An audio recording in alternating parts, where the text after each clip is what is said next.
geral, ele é dinâmico. O que significa dinâmico? Ele está em constante transformação. Então é claro que o que eu acho que tem acontecido hoje com a sociedade, mas sobretudo com a juventude, que expressa mais o ritmo das mudanças, é uma reconfiguração do panorama. Então o que acontece?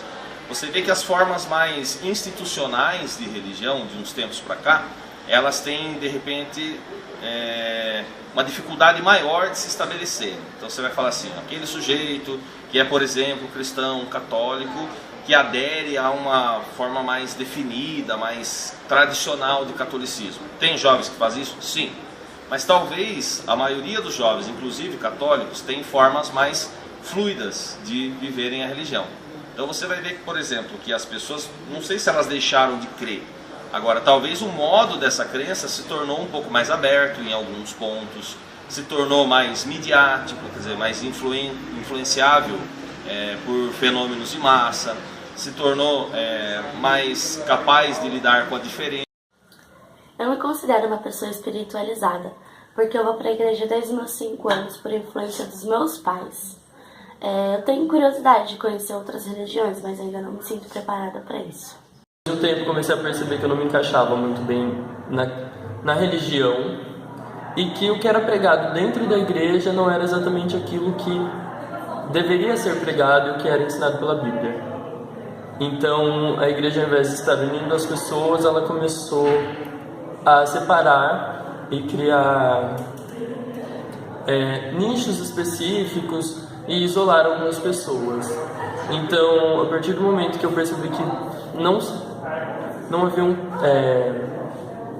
coisas que se encaixavam na fala dentro do espaço religioso, eu preferi me isolar disso, porque eu acredito que Deus esteja em cada pessoa e não dentro de um espaço tão segregador. Vejo aqui na universidade, você tem grupos não religiosos, sem denominações, para reflexão bíblica, por exemplo.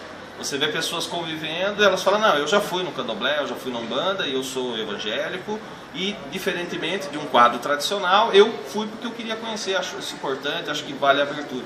Eu acho que a religião deveria ser abordada nas escolas, pois tem muitos pais que não conversam sobre isso em casa e também eles não deveriam passar sobre uma religião ou outra, assim, do conceito do que é religião, para abrir um pouco os olhos das crianças e adolescentes.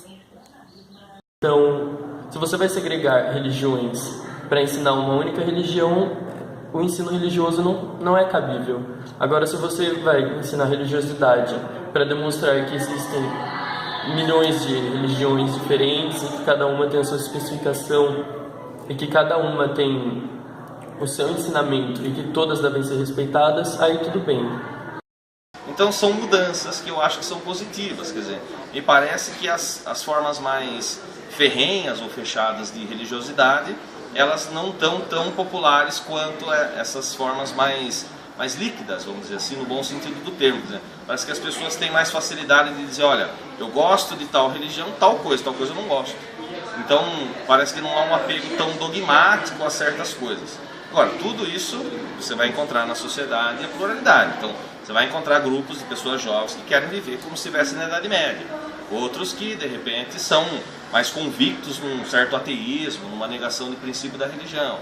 Outros que não colocam a religião como um ponto fundamental, são indiferentes.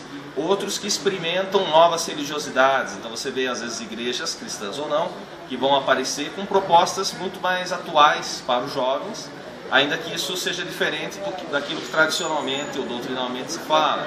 Você tem formas, por exemplo, como o Daime, outras percepções e vivências religiosas. Eu acho que essa abertura ela é positiva porque, para quem faz parte das religiões tradicionais, torna mais difícil o trabalho porque foge das mãos, foge do controle.